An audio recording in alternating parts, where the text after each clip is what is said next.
Welcome everyone to History Gone Wilder, part of Half History Will Travel. I'm your host, the Wilder historian, Dr. Lucas Wilder, and last time, Logan joined Ulysses S. Grant on the Vicksburg Campaign. Now we move with Logan as the Army of the Tennessee moves east.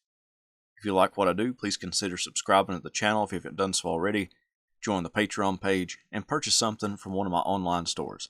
Every little bit helps. Thank you.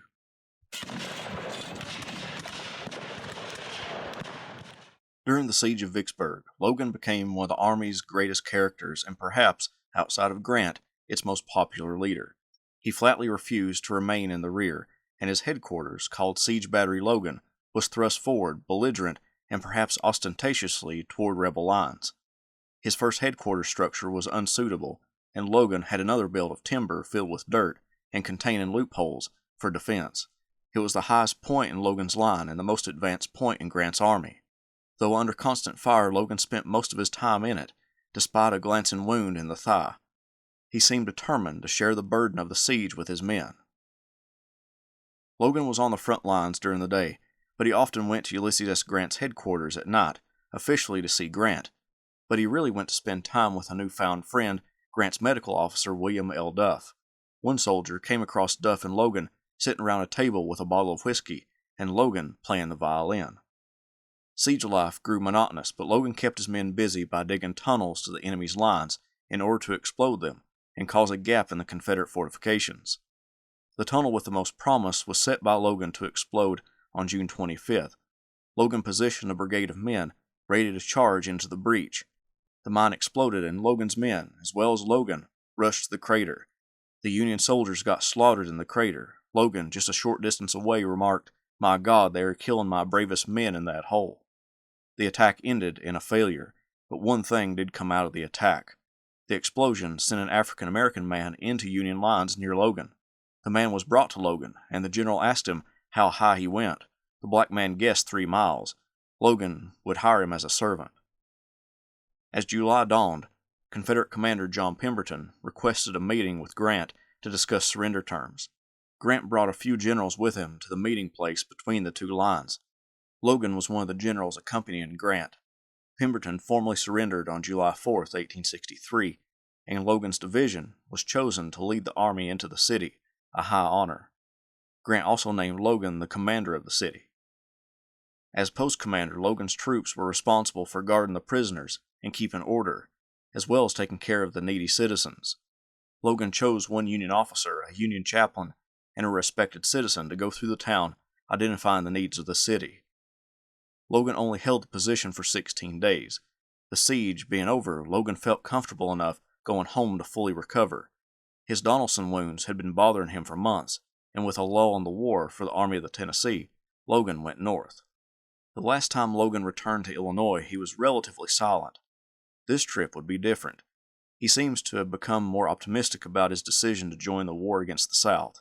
In southern Illinois, in front of a gathering crowd of 5,000 people, he stated, "I do not propose to make a political speech.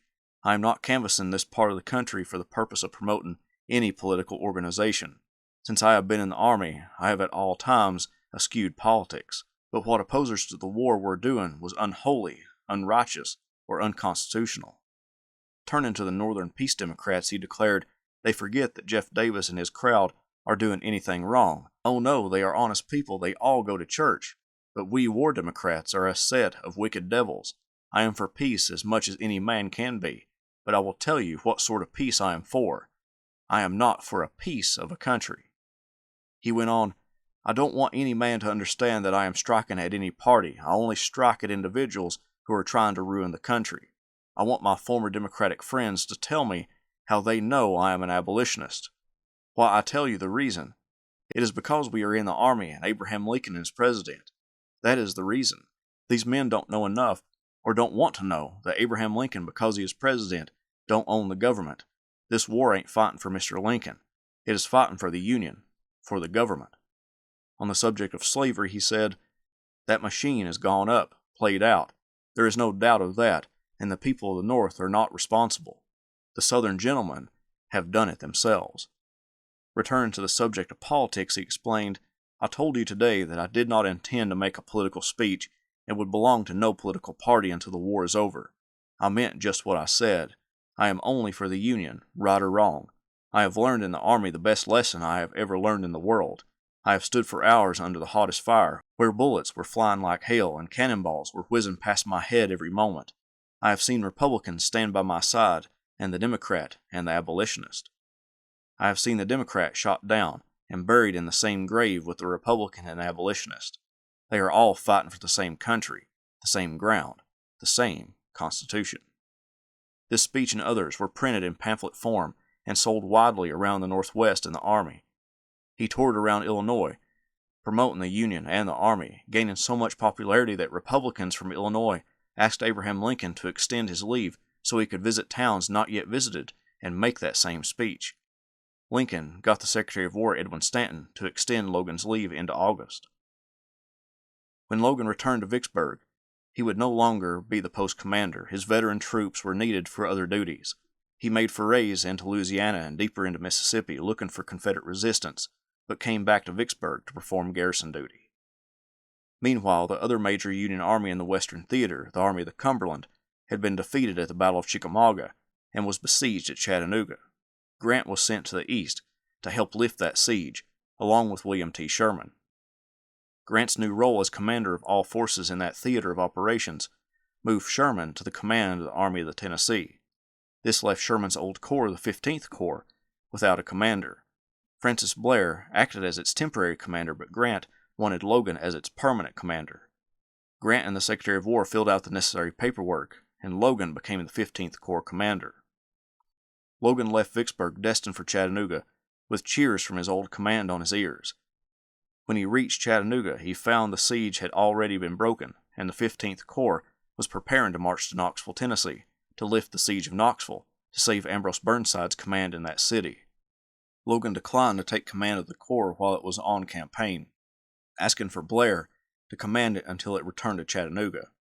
Logan remained at Chattanooga until the corps returned. When it did, he moved the corps to Scottsboro, Alabama, making it his headquarters. He immediately reviewed the troops, numbering 16,973 when they all made it to Alabama. Logan used his corps to guard the fords and bridges across the Tennessee River, eventually moving his headquarters to Huntsville, Alabama.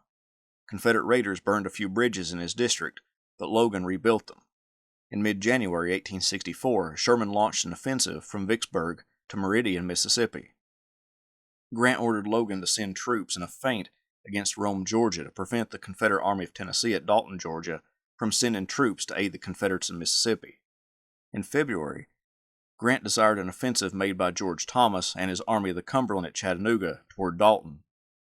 Logan supplied Thomas with additional troops, but Thomas's offensive was short, although it did send the Confederates back into Dalton. Logan's troops returned to Logan, and he kept patrolling the Tennessee River, guarding it against the Confederacy. In March, Grant took formal command of all Union forces and named Sherman as his replacement in the West, and James B. McPherson, the 17th Corps commander, would take command of the Army of the Tennessee. Grant recommended Logan to take command of the 17th Corps, the unit in which his old division operated. Blair was to take command of the 15th Corps. A back and forth persisted as to the change in command, and finally, Logan wrote an appeal asking to be kept as commander of the 15th Corps, that he had come to know his subordinates well and would not like to be transferred. With that, the decision was settled, and Blair took command of the 17th Corps. As the 15th Corps commander, Logan adopted a corps badge, like the Eastern Army's corps possessed. When the 15th Corps marched into Chattanooga months before, it saw the 12th Corps from the Army of the Potomac. The 12th Corps' badge to identify them on the battlefield was a 5-pointed star. A 15th Corps soldier asked if they were all generals. The 12th Corps soldiers replied that it was a corps badge and asked what was theirs. The Westerner patted his cartridge box and said 40 rounds in the cartridge box and 20 in the pocket. Logan heard the story and made a cartridge box with 40 rounds engraved on it, the Corps' badge. In April 1864, a feud developed between Logan and the Army of the Cumberland commander George Thomas. Thomas required officers from the Army of the Tennessee to obtain passes from his headquarters to travel on the Nashville to Chattanooga Railroad. When Logan heard about this, he fumed and demanded equal authority over military railroads. Sherman stepped in and fulfilled Logan's request and told Thomas that any perceived slights were unintentional. By early May, Sherman was ready to launch his campaign to capture Atlanta, Georgia. Logan moved his corps to Chattanooga, then slipped into Georgia. Sherman possessed three armies: the Army of the Ohio, led by John Schofield, the Army of the Cumberland, commanded by Thomas, and the Army of the Tennessee, led by McPherson. Logan and McPherson were on Sherman's right, and Sherman used that army as his strike force, first sending it west of Dalton to get into the enemy's rear near Resaca, Georgia. The town was only lightly defended when McPherson arrived on its outskirts, but didn't pursue further. Reports at the time insisted that Logan argued to let the 15th Corps attack the town, but that McPherson refused to allow that to happen. However, Logan refutes that story in his report at the time and in his post-war accounts, saying that the town appeared too fortified to attack at that time. Nevertheless, Sherman moved his entire army group to Resaca. Joseph E. Johnston, the Confederate Army commander, did the same. As the Union Army encircled Resaca, Logan's corps was on the extreme Union right. Logan's aggressiveness paid dividends for Sherman's efforts. Logan noticed a rise that would allow him to fire into the city, onto the bridge across the Oostenaula River, the Confederates' escape route, and on the Confederate position themselves. Logan used a combination of infantry and well-placed artillery to secure a hold on those hills, opposite the Confederate forces of Leonidas Polk. Polk attempted to regain or at least push the 15th Corps off that rise, but were unable to do so. Logan's actions and fear of the Union cutting them off from Atlanta convinced Johnston to retreat from Resaca. Logan wrote to Mary, "My corps all behaved gallantly and received great credit by all who saw the charge and fight. When Johnston will make a stand I do not know, but I think at the Allatoona Mountain." The Union Army continued to pursue Johnston's troops deeper into Georgia. During the advance, Logan lost his artillery chief, Major Charles Stolbrand, being captured by Confederate cavalry when examining the terrain for a good location for his cannons. The campaign, though thoughtful, was an arduous one, and Logan seemed apprehensive about the future. He wrote, "I may fall, and if so, I shall fall on a just cause, and will be only one man added to the list of those who have laid down their lives in pure devotion to their country. I want you to know that if I do not survive, I have deposited with Colonel John C. Smith, Chief of the 15th Corps, $10,000 that he will pay you on demand." Soon, Logan and the entire Army group would be locked in another deadly struggle as they marched south. As Johnston pulled back, Sherman swung to the west to outflank his adversary. Logan and the Army of the Tennessee were the farthest western unit in Sherman's force, approaching Dallas, Georgia. Heavy skirmishing punctuated their push to Dallas, and when they stopped, Sherman's troops formed a huge wall from Dallas in the west to Pickett's Mill in the east. Engagements erupted at New Hope Church in the center and Pickett's Mill on the left, before an attack finally materialized on May 28th in front of Logan, with Confederate General William Hardee launching his troops against the quickly fortified Union-held area. Seeing the battle storm on the right, Logan galloped to Walcott, one of his brigade commanders, waving his sword in the air, his red undershirt showing beneath his torn uniform tunic. Disorganized troops converged on Logan, asking for their regiments and officers. Logan thundered at them, "Forward and yell like hell." But the first Iowa's guns still in rebel hands, Logan mounted a counterattack by rallying Harrow's division to take the battery. He jumped his horse over the works, followed by shouting troops racing into a hail of rebel fire. Logan, struck in the left forearm by a rebel ball, saw the men claim their guns and hurl the enemy back. Sherman wanted the Army group to move east to the railroad to stay on that main supply line, but Confederate skirmishers forced them to stay put. Sherman, McPherson, Logan, and one of Sherman's staffers went to an exposed area to see if they could detect the Confederates' intent when a rebel bullet scraped Logan's arm and hit the staffer in the chest. However, the staffer wasn't killed. The bullet hit a memorandum book and only broke some of the staffer's ribs. When the Confederates finally withdrew, Sherman gave chase, pursuing them to outside of Marietta, Georgia at Kennesaw Mountain. The Army of the Tennessee was now on the Union Army's left, confronting the formidable elevation. However, Sherman didn't try to move around Johnston's flank this time. He opted for an assault. Sherman made numerous statements about not launching frontal assaults against a well-entrenched enemy, but as the days drug on, and the rains diminished his ability to outflank Johnston, a frontal attack seemed more promising. One of Sherman's biographers described his decision as such. What finally convinced him to attack straight ahead was his perception that the enemy and our own officers had settled down into a conviction that I would not assault fortified lines. I wanted, therefore, for the moral effect to make a successful assault against the enemy behind his breastworks. Logan reported a different reason. He allegedly told Don Piatt, an officer and author, that Sherman was jealous of Grant getting all the attention in the Eastern Theater, and he wanted to win headline space for his army group. Logan supposedly heard this from Sherman himself at a meeting in which Sherman read a newspaper featuring Grant. This statement by Logan, if true, shows evidence of a rift between himself and the Army Group commander that widened as the campaign continued. At Kennesaw Mountain, Logan's men charged up the steep slopes, with Logan staying at the front during most of the attack. Logan's men allegedly made it further up Kennesaw Mountain than any other troops. Despite his brigade's persistence, the Confederates held on to their position, and Sherman continued his flanking tactic. Johnston pulled back to the Chattahoochee River, and Sherman used the Army of the Tennessee again as a mobile strike force. Logan and McPherson headed east and made a lodgment on the Atlanta side of the river, forcing Johnston to pull back to the defenses of Atlanta. When the Confederate Army moved across the river, President of the Confederacy Jefferson Davis replaced Johnston with John Bell Hood, a general known for his aggression. It's around this time that Logan wrote to his wife expressing a disgruntled attitude towards Sherman's favoritism for West Pointers. He wrote, "My command was first on Kennesaw and in Marietta, but that will make no difference unless I was a West Point officer. Sherman is a strange man and seems to fight a portion of the army at a time, which is certainly of disadvantage to us. I should not complain, however, for I am sure that he has given me enough to do, and he has certainly said as little about it as he possibly could in his dispatches." Logan and the Army of the Tennessee moved toward Decatur and then approached Atlanta from the east, arriving there on July 20th and 21st. Word came that the Confederates might be evacuating the city. Logan was chosen to lead the pursuit. His men came out of their hastily thrown up entrenchments and advanced, but met resistance, indicating that the Confederates weren't evacuating. Logan and McPherson observed the rebels within an artillery range of the enemy. When an artillery shell exploded 20 feet from where the two generals were standing, Logan turned to McPherson and said, "General, they seem to be popping that corn for us." Logan's men pulled back into the entrenchments, ready for their next orders. The 17th and 16th Corps of the Army of the Tennessee were on Logan's left, and on July 22nd, Confederate General William Hardee launched a massive assault against those two units.